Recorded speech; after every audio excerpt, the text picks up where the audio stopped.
Pour ne rien manquer, abonnez-vous maintenant.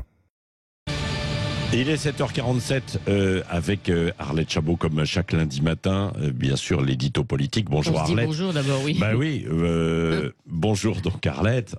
L'agenda d'Elisabeth Borne qui est chargé. Elisabeth Borne, bon ça fait déjà un petit bout de temps, ça dit, mais il y a les suites de la réforme des retraites. Ce n'est pas complètement fini, loin de là.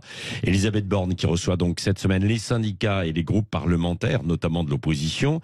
Officiellement, quand ça avait été lancé, c'était pas sur les retraites, c'était plutôt sur la suite, mais c'est globalement le dialogue social et finalement on parlera peut-être des retraites, quoi, non ? Sûrement, c'est vrai que le gouvernement voulait à l'origine parler de la mise en œuvre de la réforme qu'elle juge effectivement adoptée, et surtout de la suite, et par exemple de cette fameuse loi travail que le gouvernement prépare. Finalement, principe de réalité, tout le monde parlera des sujets qu'il veut mettre sur la table. Ça tombe bien parce que les syndicats ne veulent parler que des retraites.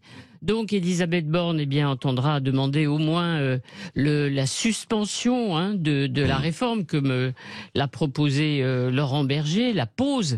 Et puis la plus dure dans cette rencontre sera sûrement la nouvelle secrétaire générale de la CGT, Sophie Binet, élue vendredi à la surprise générale, qui devra montrer qu'elle est encore plus déterminée que son prédécesseur, Philippe Martinez, dont le rapport d'activité n'a pas été approuvé lors de ce congrès. C'est une première, il a été jugé trop consignant, Philippe Martinez. Donc la réunion pourrait évidemment tourner court.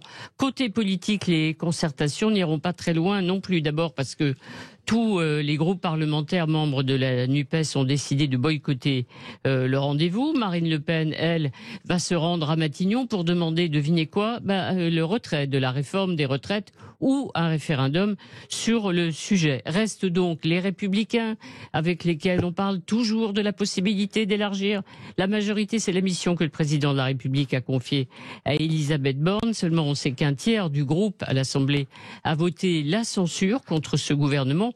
Et on ne voit pas comment aujourd'hui il pourrait voler au secours d'un gouvernement encore plus affaibli. Ouais, c'est ça. Alors en cas d'échec, est-ce que Elisabeth Borne pourrait rester à Matignon ? Alors elle est condamnée à terme, pas tout de suite. Le président ne va pas censurer celle qui a échappé à 9 voix justement à la censure de l'Assemblée et la censure parlementaire.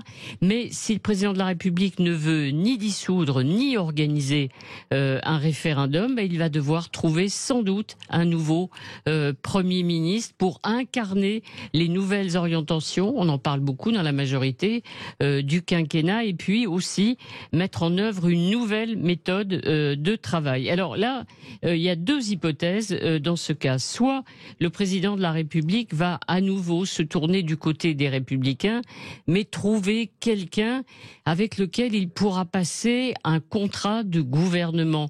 Quelques priorités, encore une fois, avec lesquels sur lesquels il pourra s'engager. Quelqu'un marqué opposition à Emmanuel Macron. Ce ne sera pas un rallié. C'est pour ça que des noms circulent.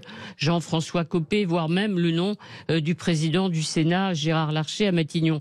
Ça signifierait quoi ? Bon, j'y crois pas beaucoup, mais surtout pas à Gérard Larcher. Mais bon, voyez le profil, c'est-à-dire avec lequel ce sera une véritable cohabitation choisie ou imposée à Emmanuel Macron. Si ça ne marche pas, si le président veut continuer à ne pas partager le pouvoir, il ira piocher du côté des LR déjà ralliés. Vous avez remarqué, il y a quelqu'un qui s'agite beaucoup ces derniers jours, c'est sa fonction, c'est normal, il a des sujets.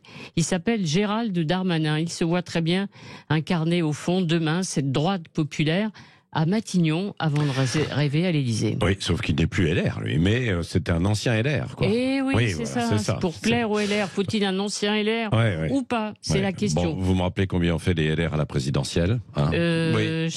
Bon, d'accord. Oui. D'accord.